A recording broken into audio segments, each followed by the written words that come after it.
성도님들, 사실 요나서는요, 우리가 참 어릴 때부터 많이 들었지만 예전에는 그 사실 여부, 진위 여부에 대해서 참 논란이 많았던 책입니다. 그래서 이제 어떤 분들은 이제 요나서를 별로 좋아하지 않는다. 왜냐 물어보면 뭐 사실 여부가 확인되지 않았기 때문이다. 이런 이야기들을 많이 하셨습니다. 근데 왜 그런 이야기를 하냐 보면, 어떻게 사람이 물고기 뱃속에 들어가서 3일을 살 수 있겠냐. 그냥 그 위에게 다 녹을 텐데, 뭐 이런 이야기도 하고요.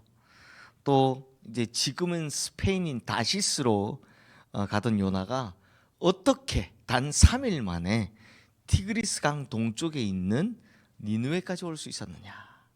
그러니까 수에즈 운하가 없던 시기에 이 아프리카 대륙을 뺑 돌아서 올라와야 되는데 이걸 할 수 있는 그렇게 빠른 물고기가 있느냐 라든지, 또는 이제 아미떼 아들 요나라는 선지자가 열왕기하 14장 25절 말씀에도 등장을 합니다. 그런데 이 요나서의 요나와 열왕기서의 요나가 한 시기적으로 100년쯤 차이가 난다라고 하든지, 그리고 무엇보다 열왕기하 14장 25절 말씀에 나오는 예언이죠. 이스라엘의 하나님 여호와께서 그의 종 가드 헤벨 아미떼 아들 선지자 요나를 통하여 하신 말씀과 같이 여로보암이 이스라엘 영토를 회복하되 하마더기에서부터 아라바까지 하였으니. 그러니까 열왕기의 요나는 어떤 요나냐? 나쁜 왕을 칭송해주는, 즉 권력에 아부하는 요나인데 반해 요나서의 요나는 전혀 다른 모습으로 나오니까, 이런 것들 때문에 이제 요나서에 대한 진위 여부가 논란이 있었던 것은 사실입니다. 그런데요, 요즘에 와서는 조금만 공부해 본 사람이라면 그 누구도 요나서의 내용을 가지고 시비 걸지 않습니다. 이게 맞니 안 맞니 그런 이야기 하지 않습니다. 왜냐하면 기본적으로 성경은 역사책이 아니라 하나님의 메시지이기 때문입니다. 그러니까 하나님께서 전하고 싶은 메시지를 그 누구의 이름을 통해서도 할 수 있다는 겁니다. 그런 의미에서 이 요나에서의 이야기가 진짜냐 아니냐가 중요한 게 아니라 하나님께서 전하고자 하는 메시지가 확실한 책인데, 그게 그 어떤 책들보다 정확하게 드러나고 확실하게 드러나기 때문에 더 이상 요나서에 대한 이런 진위 여부에 대한 설명이 필요 없다는 겁니다. 그러니까 엉뚱한 거 가지고 싸울 필요 없다는 겁니다. 자, 그러면 요나서를 통해서 하나님께서 전하고자 하는 메시지, 이게 중요한 거 아닙니까? 그렇죠. 그럼 성도님들, 우리가 앞에 3일 동안 요나서를 이제 집중적으로 보다 보니까 자꾸 뭘 봤냐? 요나가 하나님의 뜻을 거역했던 요나의 잘못에도 자꾸 집중을 해서 봤는데요. 실제로 요나서를 이 요나만 보면 정말 계속해서 이 요나가 잘못하는 것만 보입니다. 참 이 요나가 참 모질입니다. 모질이 뭐 이런 선지자가 다 있나 싶을 정도로 모질입니다. 그런데 언제나 그렇듯이 성경은 사람이 집중하는 것이 아니라 결국엔 하나님께 집중해야 되는 거죠. 그러므로 요나서를 하나님 입장에서 보면 이제 우리가 놀라운 게 보이기 시작하는 겁니다.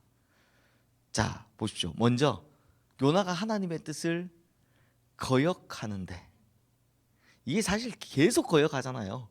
처음에는 도망갔다가 물고기한테 삼켜져서 돌아오고, 또 두 번째는 3일 길에 전해야 되는 말씀 하루만 띵 전하고 그냥 산에 올라가서 어떻게 되는지 보자 뭐 이렇게 하고, 그렇게 하나님의 뜻을 거역할 때도 하나님은 요나를 절대로 버리지 않으시고 돌아오면 다시 기회를 주고 돌아오면 다시 기회를 주고 계속 설득하시는 그 하나님의 넓은 은혜를 볼 수 있다는 겁니다. 하나님 포기하지 않으셨습니다. 누구를요? 제일 모질인 요나를 절대 포기하지 않으신 겁니다. 이 모습을 우리가 요나서를 통해 볼 수 있다라는 겁니다. 그리고 또 하나 있습니다. 이게 더 중요한데요. 요나의 물고기 뱃속에 며칠 있었습니까? 3일을 통해서 이후에 이게 뭐의 예언이 됩니까? 예수 그리스도께서 죽음 가운데 3일을 계셨다가 부활하시는 것에 대한 예시로 사용됩니다. 그걸 보여주신 겁니다. 실제로 예수님께서 이 자신의 죽음 후에 부활한다는 걸 설명하실 때 누구를 비유를 가장 많이 하시냐? 요나 비유를 제일 많이 하십니다. 그러니까 이미 하나님께서 요나를 통해 예수님의 죽음과 부활을 딱 준비하고 계시다라는 겁니다. 그런데요, 성도님들, 요나서에서 가장 중요한 메시지는 따로 있습니다. 바로 오늘 본문 말씀에 있는데요. 우리 다시 한번 오늘 본문 10절 11절 말씀 함께 읽어보겠습니다. 여호와께서 이르시되 내가 수고도 아니하였고 재배도 아니하였고 하룻밤에 났다가 하룻밤에 말라버린 이 박농쿨을 아꼈거든.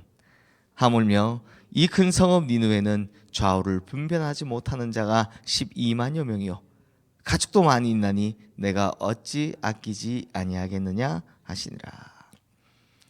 자, 성도님들 다시 한번 정리하자면 요나는 어느 나라 사람입니까? 북이스라엘 사람입니다. 근데 북이스라엘은 어느 나라에 망합니까? 바로 니느웨를 수도로 하고 있는 아수르에 망합니다. 그런데 하나님께서는 이 적대국인 곧 있으면 자기 나라를 망하게 할 아수르의 수도 니느웨에 가서 하나님의 말씀을 전해라. 그리고 그들을 회개시켜라. 안 그러면 그들 다 망한다 라고 하시는 겁니다. 그러니 이거 우리식으로 비유하면 일제시대 한 1800년대 말에 일본 가가지고 야 일본 사람들 저렇게 다 망하겠다 빨리 가서 회개시켜라. 도쿄에 가서 회개시켜라. 그 누가 하겠습니까? 얼마나 싫겠습니까? 그리고 요나가 끊임없이 거절했던 겁니다. 그래서 심지어 1절 말씀 보면 니느웨 사람들이 회개하는 모습을 보고 요나가 뭐 한지 아십니까? 우리 같으면 저 사람들이 회개하는 걸 보고 야 하나님의 은혜가 임했구나 뭐 이런 생각해야 될 텐데 요나가 매우 싫어하고요 성을 내었다라고 합니다. 저 사람들 회개하는 모습 보고 성이 났다라는 겁니다. 그러니까 어떤 마음인지 아시겠죠? 그런데요 여기에는 그 나라가 적대국인 니느웨라는 이유도 있지만 더 정확히는 이방인들의 구원을 이스라엘 사람들이 못 받아들였기 때문입니다. 실제로 이스라엘 백성들은 자신들만이 아브라함의 후손이요 자신들만이 하나님께 선택받았다라는 선민의식이 굉장히 강합니다. 지금도 그렇죠. 지금도 저 전쟁하는 거 보면 그렇잖아요. 그런데 요나서를 통해서 하나님께서 드디어 이걸 깨뜨리시는 겁니다. 그 대표적인 예시가 요나서 1장에 먼저 암시가 되어 있었습니다. 자, 성도님들 큰 폭풍에 막 배가 막 뒤집히려 할 때 뱃사람들이 각자 자기의 신들을 부르면서 제비 뽑기 했다고 하죠. 그때 요나가 제비 딱 뽑히면서 뭐라고 합니까? 나 때문에 하나님 노하신 거다. 내가 하나님 시킨 거 있는데 내가 안 하고 도망가고 있어서 그렇다 라고 이야기하면서 뭐라고 합니까? 자기를 물에 던져라 라고 하죠. 그래서 제가 요나서 2장 설교할 때 요나서 2장 1절을 가지고 이 요나서 이건 1장 마지막에 붙어야 된다 라고 하면서 사실 요나가 여기에 와서 처음으로 기도한다라고 말씀을 드렸습니다. 기억나시죠? 그런데요 요나는 2장 와서 처음 기도하는데 요나서 1장 14절 말씀에 보면 무리가 여호와께 부르짖어 이르되 여호와여 구하오고 구하오니 뭐 이 사람의 생명 때문에 우리를 멸망시키지 마소서 쫙 하면서 주 여호와께서는 주의 뜻대로 행하심이니이다 하고 라면서 기도 누가 먼저 합니까? 요나가 먼저 합니까? 이방인들이 먼저 합니까? 이방인들이 먼저 기도했습니다. 누구한테요? 처음에는 자기 신들한테 했다고 했지만 지금 보면 여호와 하나님께 기도하고 있다는 겁니다. 누가? 이방인이. 그리고 요나를 바다 던진 후에 바다가 진짜로 잠잠해지니까 1장 16절 말씀에 보면 그 사람들이 여호와를 크게 두려워하여 여호와께 제물을 드리고 서원을 하였더라. 그러니까 이 서원은 뭐겠습니까? 나는 무조건 이제 하나님 믿습니다. 그러니 지금 요나서는 1장에 벌써 뭐가 나온다고요? 이방인들에게 하나님께서 높임받는 장면이 나오는 겁니다. 그리고 이방인들이 하나님을 섬기는 장면이 나오는 겁니다. 벌써 암시가 되어 있다는 겁니다. 무슨 말이냐?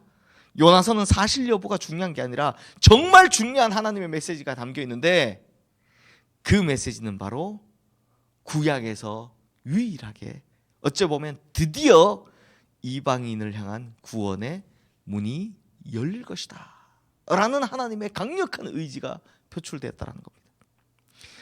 그래서 요나서 맨 끝에 하나님께서 요나에게 하시는 말씀이요 뭐라고 하시냐? 네가 수고도 아니하였고 재배도 아니한 박농굴도 아꼈는데 지금 무슨 말입니까? 야, 저 어떻게 망하는지 쳐다보자 하고 산에 올라가서 있는데 뜨거운 겁니다. 그래서 박농굴 그늘 밑에 싹 들어있는데 그걸 하나님이 벌레를 보내서 싹 먹으니까 뭐 성질을 벙 내는 거잖아요. 그러니까 야, 너는 네가 키운 것도 아니고 네가 기른 것도 아닌 박넝쿨 가지고 성질 내면서 나는 내가 창조한 인간들을 아끼는 게 그 뭐 잘못이냐? 라고 하나님이 반문하며 끝나는 겁니다. 이해되셨습니까? 너는 네가 만들지도 않는 박넝쿨 가지고 그거 뒤집어 쓰고 있다가 그거 떨어졌다고 그렇게 싫어하면서 나는 내가 창조한 인간들이 저거 아끼는 걸 그거 뭘 그렇게 화를 내느냐? 라고 반문하며 끝나는 겁니다. 그래서 요나서 끝이 갑자기 뚝 끝나는 거죠. 근데 여기 이미 하나님께서 하시고자 하는 말씀이 다 나온 겁니다. 그래서 성도님들, 요나서가 이 물고기 뱃속의 3일이 뭐하고 이어진다고요? 예수 그리스도의 부활, 십자가의 죽음과 부활로 이어지죠. 왜 그렇습니까? 이제 모든 만민을 구원하시겠다라는 하나님의 뜻이 표출되는 겁니다. 즉 예수 그리스도께서 오셔서 차별 없이 모든 사람을, 만인을 구원하시겠다라는 하나님의 뜻이 이제 드러나는 겁니다. 그래서 요나서에는 예수 그리스도의 죽음과 부활을 상징하는 물고기 뱃속의 3일이 등장하는 거죠. 자, 성도님들, 우리가 그저 참 어릴 때부터 이 성경 이야기 들으면 재밌게 봤던, 재밌게 읽었던 요나서 아닙니까? 재밌게 들었던 요나서죠. 그런데 이 안에는 정말 놀라운 구원의 메시지가 담겨져 있는 겁니다. 그러므로 하나님께서 우리를 구원하신 구원은 절대 우연이 아니라 하나님의 철저한 계획이었다는 걸 알 수 있다는 겁니다. 하나님께서 나를 구원하신 그 계획은 이미 수천 년 전 요나서부터 나는 이방인을 구원할 거야, 난 예수 그리스도를 보낼 거야, 이미 다 계획하고 계시다는 겁니다. 그 대상이 바로 우리였다는 거죠. 그래서 그 하나님의 철저한 계획 속에서 우리가 구원을 받게 되었다는 겁니다. 더 올라가면요, 창세기 첫 번째 이야기가 에덴 동산 이야기죠. 그때부터 예수님은 벌써 준비되고 계셨습니다. 그러므로 성도님들, 제가 하고 드리고 싶은 말씀이 뭐냐? 우리가 받은 구원은 진짜 값진 거다라는 겁니다. 의심하지 마십시오. 자꾸 내가 천국 갈 수 있나 없나 의심하지 마십시오. 내가 구원받았냐 구원받지 못했냐 자꾸 몸이 약해지고 막 이러시면 두려워지시죠. 할 필요 없습니다. 그런 두려움 가질 필요 없습니다. 왜? 하나님이 이만큼 철저하게 우리의 구원을 준비하고 계셨기 때문입니다. 그래서 이사야서 뭐라고 합니까? 이사야 선지자는 하나님의, 여호와의 열심, 하나님의 열심이 우리를 구원했다. 그게 예수 그리스도를 보낸 거다라는 겁니다. 그러니 성도님들, 요나서의 메시지가 뭡니까? 우리의 구원이 얼마나 대단한 거냐, 이걸 자각하시기를 주님의 이름으로 축원합니다. 은혜가 거저 받은 거다, 공짜라고 해서요, 하나님의 구원 역시 값이 떨어지는 게 아닙니다. 하나님의 열심이 값어치가 낮은 게 아닙니다. 정말 값지고 값진 하나님의 열심이고요, 정말 놀랍고 놀라운 하나님의 계획입니다. 그리고 진짜 귀하디 귀한 예수 그리스도의 보혈입니다. 그것이 나를 구원하시다라는 걸 자각하시면서 흔들리지 마시고 의심하지 마시고 구원받은 백성, 거룩한 하나님 나라의 백성답게 살아가시는 우리 성도님들 되시기를 주님의 이름으로 축원합니다. 이 시간 오늘 주신 말씀 기억하며 우리 함께 기도하겠습니다.